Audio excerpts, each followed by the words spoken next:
Epictetus was a Greek-speaking Stoic philosopher. He was born a slave at Hierapolis, Phrygia, and lived in Rome until his banishment, when he went to Nicopolis in northwestern Greece for the rest of his life. His teachings were written down and published by his pupil Arian in his discourses. Epictetus taught that philosophy is a way of life and not just a theoretical discipline. To Epictetus, all external events are determined by fate, and are thus beyond our control. We should accept whatever happens calmly and dispassionately. However, individuals are responsible for their own actions, which they can examine and control through rigorous self-discipline. Life. Epictetus was born c. 55 AD, presumably at Hierapolis, Phrygia. The name his parents gave him is unknown. The word Epictetos in Greek simply means acquired. He spent his youth as a slave in Rome to Epictetus, a wealthy freedman and secretary to Nero. Early in life, Epictetus acquired a passion for philosophy, and with the permission of his wealthy owner, he studied Stoic philosophy under Musonius Rufus, which allowed him to rise in respectability as he grew more educated. He somehow became crippled, with Origen stating that his leg was deliberately broken by his master, and Simplicius stating that he had been lame from childhood.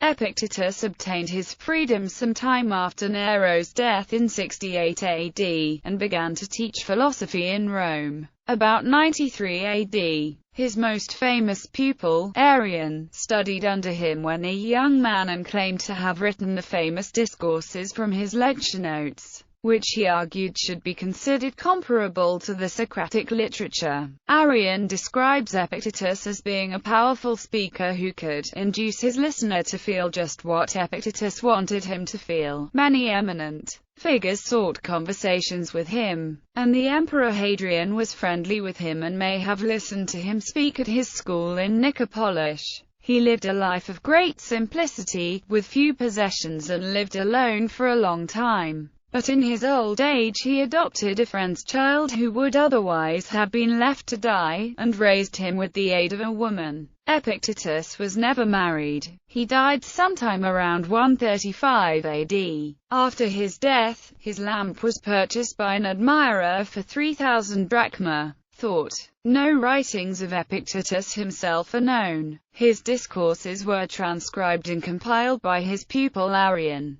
The main work is the Discourses, 4 books of which have been preserved. Arian also compiled a popular digest, entitled the Enchiridion, or Handbook. In a preface to the Discourses, addressed to Lucius Gellius, Arian states that, "Whatever I heard him say I used to write down, word for word, as best I could, endeavoring to preserve it as a memorial, for my own future use." Of his way of thinking and the frankness of his speech, Epictetus maintains that the foundation of all philosophy is self-knowledge, that is, the conviction of our ignorance and gullibility ought to be the first subject of our study. Logic provides valid reasoning and certainty in judgment, but it is subordinate to practical needs. The first and most necessary part of philosophy concerns the application of doctrine, for example, that people should not lie. The second concerns reasons, e.g., why people should not lie, while the third, lastly, examines and establishes the reasons.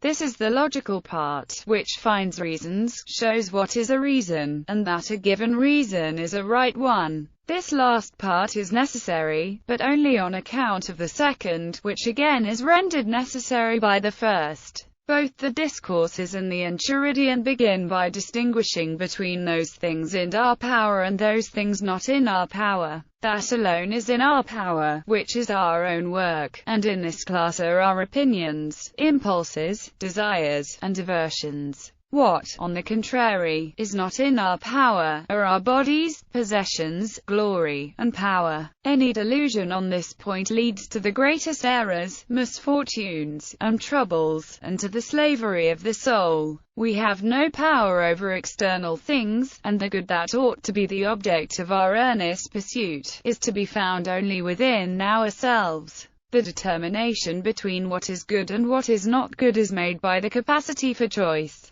Prohairesis allows us to act, and gives us the kind of freedom that only rational animals have. It is determined by our reason, which of all our faculties sees and tests itself and everything else. It is the right use of the impressions that bombard the mind that is in our power. Practice then from the start to say to every harsh impression, "You are an impression, and not at all the thing you appear to be." Then examine it and test it by these rules you have, and firstly, and chiefly, by this: whether the impression has to do with the things that are up to us, or those that are not, and if it has to do with the things that are not up to us, be ready to reply, "It is nothing to me." We will not be troubled as at any loss, but will say to ourselves on such an occasion, "I have lost nothing that belongs to me. It was not something of mine that was torn from me, but something that was not in my power has left me." Nothing beyond the use of our opinion is properly ours. Every possession rests on opinion. What is to cry and to weep? An opinion. What is misfortune, or a quarrel, or a complaint? All these things are opinions. Opinions founded on the delusion that what is not subject to our own choice can be either good or evil, which it cannot. By rejecting these opinions, and seeking good and evil in the power of choice alone, we may confidently achieve peace of mind in every condition of life. Reason alone is good, and the irrational is evil, and the irrational is intolerable to the rational. The good person should labor chiefly on their own reason. To perfect this is in our power. To repel evil opinions by the good is the noble contest in which humans should engage. It is not an easy task, but it promises true freedom, peace of mind, and a divine command over the emotions. We should especially be on our guard against the opinion of pleasure because of its apparent sweetness and charms. The first object of philosophy, therefore, is to purify the mind. Epictetus teaches that the preconceptions of good and evil are common to all. Good alone is profitable and to be desired, and evil is hurtful and to be avoided. Different opinions arise only from the application of these preconceptions to particular cases, and it is then that the darkness of ignorance, which blindly maintains the correctness of its own opinion, must be dispelled. People entertain different and conflicting opinions of good, and in their judgment of a particular good, people frequently contradict themselves. Philosophy should provide a standard for good and evil. This process is greatly facilitated because the mind and the works of the mind are alone in our power, whereas all external things that aid life are beyond our control. The essence of God is goodness. We have all good that could be given to us. The gods too gave us the soul and reason, which is not measured by breadth or depth, but by knowledge and sentiments, and by which we attain to greatness, and may equal even with the gods. We should, therefore, cultivate the mind with special care. If we wish for nothing but what God wills, we shall be truly free, and all will come to pass with us according to our desire, and we shall be as little subject to restraint as Zeus himself. Every individual is connected with the rest of the world, and the universe is fashioned for universal harmony. Wise people, therefore, will pursue, not merely their own will, but will also be subject to the rightful order of the world. We should conduct ourselves through life, fulfilling all our duties as children, siblings, parents, and citizens. For our country or friends we ought to be ready to undergo or perform the greatest difficulties. The good person, if able to foresee the future, would peacefully and contentedly help to bring about their own sickness, maiming, and even death, knowing that this is the right order of the universe. We have all a certain part to play in the world, and we have done enough when we have performed what our nature allows. In the exercise of our powers, we may become aware of the destiny we are intended to fulfill. We are like travelers at an inn, or guests at a stranger's table. Whatever is offered we take with thankfulness, and sometimes, when the turn comes, we may refuse. In the former case we are a worthy guest of the gods, and in the latter we appear as a sharer in their power. Anyone who finds life intolerable is free to quit it, but we should not abandon our appointed role without sufficient reason. The Stoic sage will never find life intolerable and will complain of no one, either God or human. Those who go wrong we should pardon and treat with compassion, since it is from ignorance that they are, being as it were blind. It is only our opinions and principles that can render us unhappy, and it is only the ignorant person that finds fault with another. Every desire degrades us, and renders us slaves of what we desire. We ought not to forget the transitory character of all external advantages, even in the midst of our enjoyment of them, but always to bear in mind that they are not our own, and that therefore they do not properly belong to us. Thus prepared, we shall never be carried away by opinions. The final entry of the Enchiridion, or handbook, begins, "Upon all occasions we ought to have these maxims ready at hand. Conduct me, Zeus, and thou, O Destiny, wherever thy decree has fixed my lot. I follow willingly, and, did I not, wicked and wretched would I follow still. Whoe'er yields properly to fate is deemed wise among men, and knows the laws of heaven. O Crito, if it thus pleases the gods, thus let it be. Anytus and Meletus may indeed kill me, but they cannot harm me." Influence. Military. James Stockdale. The philosophy of Epictetus is well known in the U.S. military through the writings and example of James Stockdale, an American fighter pilot who was shot down over North Vietnam, became a prisoner of war during the Vietnam War, and later a vice-presidential candidate. In Courage Under Fire, testing Epictetus's doctrines in a laboratory of human behavior. Stockdale credits Epictetus with helping him endure 7.5 years in a North Vietnamese military prison, including torture, and 4 years in solitary confinement. In his conclusion, Stockdale quoted Epictetus as saying, "The emotions of grief, pity, and even affection are well-known disturbers of the soul. Grief is the most offensive. Epictetus considered the suffering of grief an act of evil. It is a willful act, going against the will of God to have all men share happiness." Philosophy. Marcus Aurelius. The philosophy of Epictetus was an influence on the Roman Emperor Marcus Aurelius, whose reign was marked by wars with the resurgent Parthia in southern Asia and against the Germanic tribes in Europe. Aurelius quotes from Epictetus repeatedly in his own work, Meditations, written during his campaigns in Central Europe.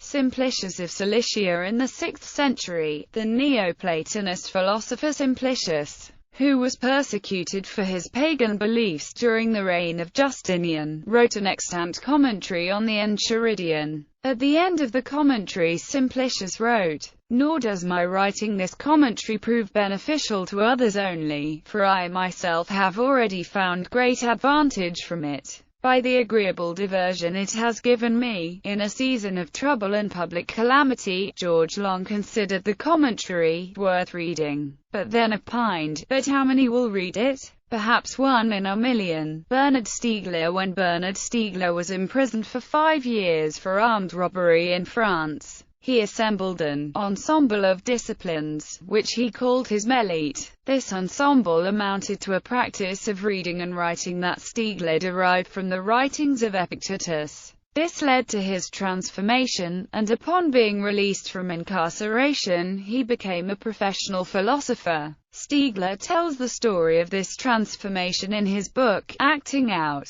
Literature. The philosophy of Epictetus plays a key role in the 1998 novel by Tom Wolfe, A Man in Full. This was in part the outcome of discussions Wolfe had with James Stockdale. The importance of Epictetus' Stoicism for Stockdale, its role in A Man in Full, and its significance in Ridley Scott's Gladiator is discussed by William O. Stevens in The Rebirth of Stoicism. Moen Biswas, in the novel A House for Mr. Biswas, by V.S. Naipaul, is pleased to think himself a follower of Epictetus and Marcus Aurelius. The irony is that he never actually behaves as a Stoic. Everything has 2 handles, the one by which it may be carried, the other by which it cannot, is the theme of Disturbances in the Field, by Lynn Sharon Schwartz. Lydia, the central character, turns often to the golden sayings of Epictetus. A line from the Enchiridion is used as a title quotation in The Life and Opinions of Tristram Shandy, Gentleman by Lawrence Sterne, which translates to, "Not things, but opinions about things, trouble men." The quotation alludes to a theme of the novel about how the suffering of many of its characters is the result of the opinions and assumptions they make about reality. Epictetus is mentioned in A Portrait of the Artist as a Young Man by James Joyce. In the 5th chapter of the novel, the protagonist Stephen Dedalus discusses Epictetus's famous lamp with a dean of his college. Epictetus is also mentioned briefly in Franny and Zoe by J.D. Salinger, and is referred to by Theodore Dreiser in his novel Sister Carrie. Both the longevity of Epictetus's life and his philosophy are alluded to in John Berryman's poem of Suicide. Epictetus is referred to, but not mentioned by name, in Matthew Arnold's sonnet, To a Friend. Arnold provides 3 historical personalities as his inspiration and support in difficult times. Much he, whose friendship I not long since won, that halting slave, who in Nicopolis taught Arrian, when Vespasian's brutal son cleared Rome of what most shamed him. Psychologist Albert Ellis, the founder of rational emotive behavior therapy, credited Epictetus with providing a foundation for his system of psychotherapy. Religion. Kiyozawa Manshi,